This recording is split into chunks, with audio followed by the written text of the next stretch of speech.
Good morning. My name is Eckkhard, the German butcher, and I'm also known as a professional home sausage maker, and I'm an active hunter. Today I want to make hot dogs from pheasant thighs. I have here 2 pounds of pheasant thighs and 2 pounds of pork fat dash jowls. I just made my spices. I got smoke flavor in the powder form that comes from Germany. I got 2 grams per pound, phosphate 2 grams per pound, accent 1 gram per pound. And spices, those are home mixed spices. Normally I use spices from Germany, but today I want to try my spices I mixed a while ago. I don't remember what's in it, I got to look it up, I have it written down somewhere. And I have this in there goes 1/4 gram per pound, so I have 1 gram in there. I cannot read it as something to make the meat red faster. Now I mix it nice. It works nice when you mix it. You just pour one container to the other. Like this. And then you put it on your meat. Now I mix the meat with the fat together. Maybe interesting. This was pheasant thighs from 9 pheasants. If you take only breasts, you throw it away. I grind it first to a 13mm blade because I got jowls in there. If you want to go fine right away, I guarantee you stop the engine on a small grinder like this.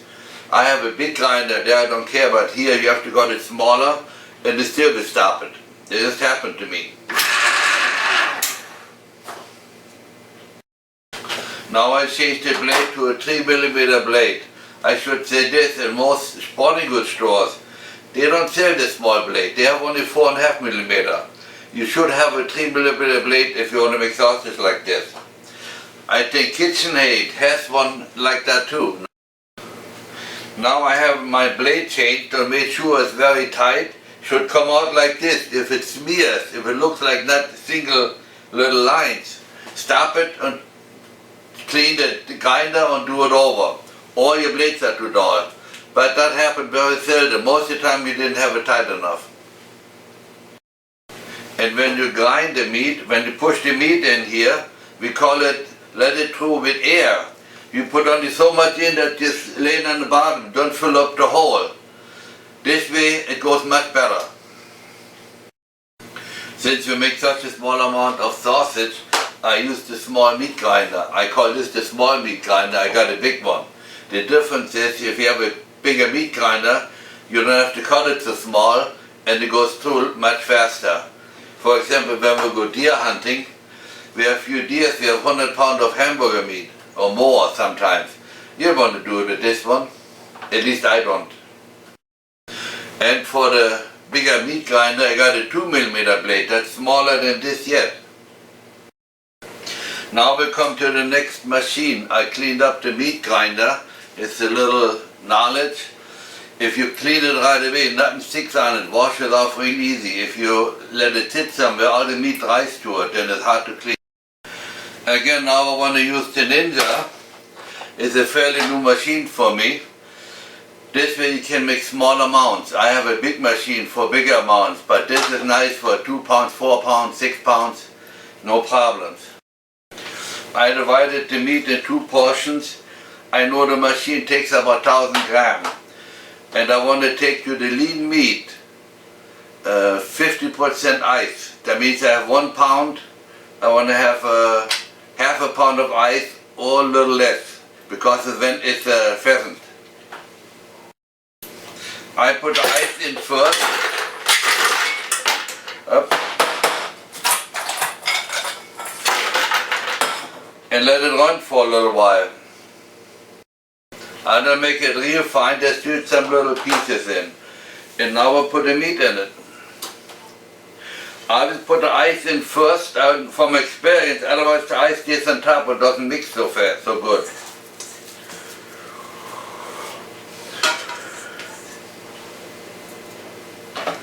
And just close it up and let it run.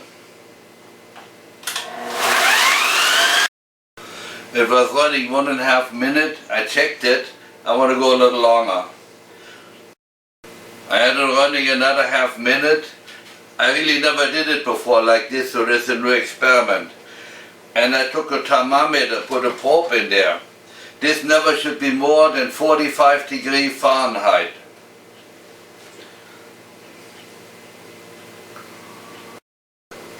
I had to get a different thermometer. My thing went only to Celsius. I don't remember how much it is in Celsius. Now my thermometer says it's 47 degrees. It never should go more than 50, so I got to take it out. Now I make my second batch. I got ice on already, but this time I don't make it so fine, and I can let it run a little longer. Obviously, depends how the meat cannot go on not more than 50 degrees. This time I checked my watch for sure. It was running exact 1 minute and has 49 degrees. So I got to go out again. You never want to get it too warm. It just happened to me last time I made sausage with venison. I had it too long in. They call it in Germany, you burn the meat. That means it was too long in the machine. It looks like the ninja has a very dangerous knife inside, but I obviously go against the knife from the back and go like this. Then you don't cut yourself so fast. Be honest, I never cut myself yet. Just like this. And once you're done with it, you put it right away and wash it. If that stuff dries on, it's very hard to get off. Now if you have a batch made or you want to find out if it's good or not, just make a little patty and put it in a frying pan. You have right away the idea if it's good or not. It's very good. It holds good. I'm talking about texture and everything. We almost could put a little more water in. Now I want to show really quick how I wash my ninja. This is a pain in the neck, you would think. I have a hose on it, and you could connect the hose on here like this. Have hot water in it and spray it out.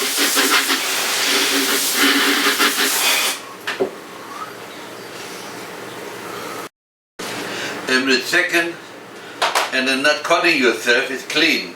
You want to make sure that you hose out this hole back in here, or make sure, like I still have a little bit in here, make sure that never needs out. Otherwise, if you put it away like that, the meat starts smelling later on. Now I got the other pot cleaned. It comes out like nothing. Important is you can do that just with a hose if you do raw fat like this. If you have cooked fat in it, you got to put it in soap and soak it a little bit. But then it works the same way. Same thing with the cover. If you see all the little holes in here on the stuff, a pain in the neck to wash. Not the way I do it. I tell you what, I made a patty before. Tastes so good, I gotta make myself another one. It's very good. Now comes stage 2. What the hell do I do with that stuff now? I put in the sausage stuffer, make hot dogs out of it. But if you don't have a sausage stuffer, what you do then? Now what you could do, take some forms and put them in there. Before you put anything, spray some Pam in there so it comes out easy.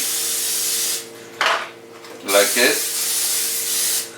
And then just put this stuff in there. I filled 2 forms. I'll show you later what I do with it. Now I come to my sausage stuffer. We buy sausage stuffer. Most of the time it doesn't come with a small tube. Buy one. I use that more than any other tube. Again, that is my small sausage stuffer when I make small amounts. So what you do, you take that and put it in there and fill it. When you're a sausage maker, you gotta have one of those, a scraper. In Germany we call it a Schlesinger. They have something like that on the market here too. You can scrape out your bowl very good. Now the rest in the sausage stuffer, I want to make hot dogs. I take sheep casings. I have 3 different kinds out. and I decided to take the thinnest ones, the tiniest ones. For that you must have this tube.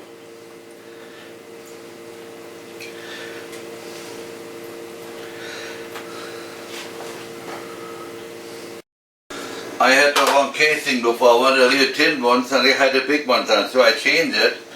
And now if the casing goes on hard, I will put a little sausage to the front and then it goes easy. If you're familiar with the sausage stuff, it's fine. If not, I will explain it. How you turn it slow or make so it's somewhat firm. Don't have to be too tight. If you make it too tight, it busts. So, but that's the way I do it. And if it is too far here, then it could be going forward too hard, so you pull a little forward.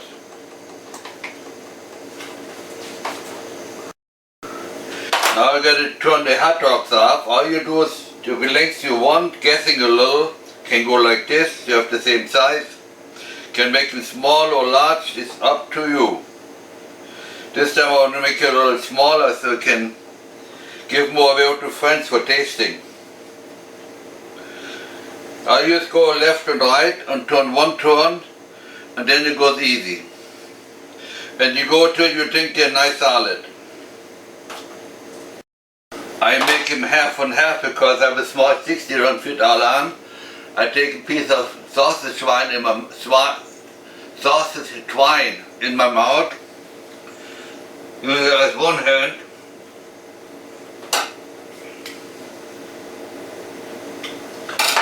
Now I can hang it on 2 sticks. Normally my sausage sticks are that long, but I want to use my small smokehouse, so I use the small ones, they're that long.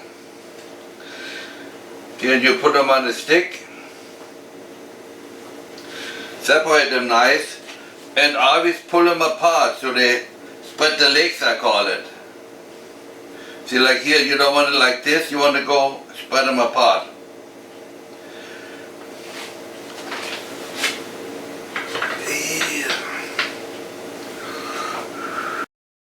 As you know, I make sausage down here for a long time, like almost 40 years. So I have around the house chunks where I can hang up sticks. Can I do this? Can I do this? I can hang them up there, small ones, big ones. There I can hang them up. So actually I can hang them up in here too. Sometimes when I get them red, I just hang them here. So there's so many different ways. And my 2 forms, I will put in the oven and put a thermometer inside. Set the oven at 180 and take it out when the inside of the meat is 150. Now I'm outside by my smokehouses. I have the big one on the left side. I use that when I have more sausage. I want to use the little one today. I put the sausage in already. And I have the temperature set for 160 degrees.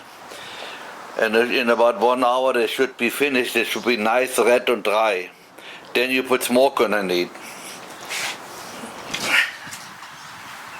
I started the smoke already, like this. And when it's done, I put it underneath there, so I have instant smoke. And the smoke goes underneath only for 10 minutes.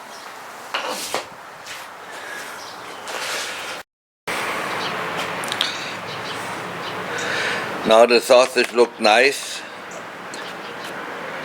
It's nice, and I'm going to bring it a little closer. They are dry and red. Now we put sawdust underneath. I already did. About 10-15 minutes and then they go in the basement. Now I have my hot dogs smoked. Now I want to show what I can do with it. I have here the pheasant hot dogs in the jar, in the baking form. Normally what you can do is cut it or make cold cuts. Like this. But if you want to make hot dogs out of it, if you have no sausage stuffer, you don't need one. Just go and cut nice heavy slices, cut it maybe in 3 sections, and do like this.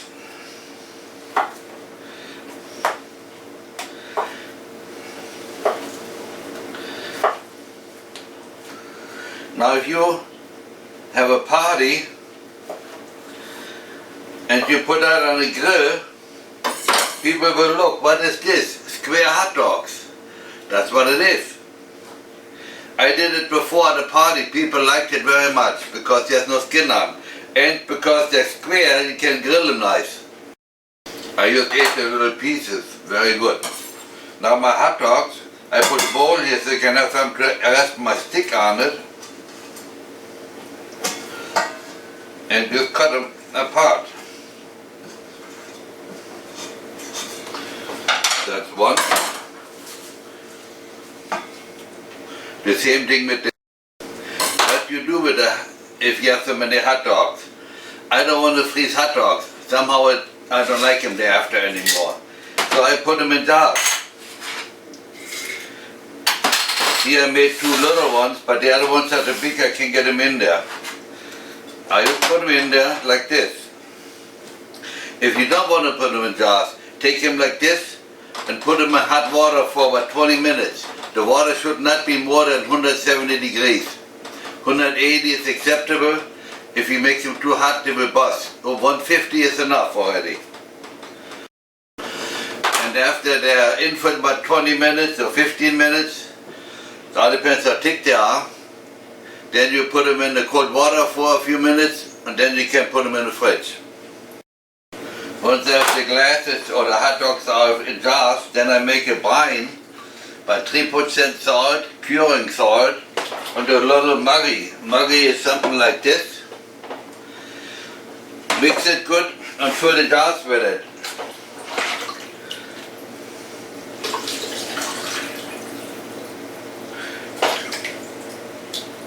But all the way to the top, not like when you freeze stuff that they stay a little bit down.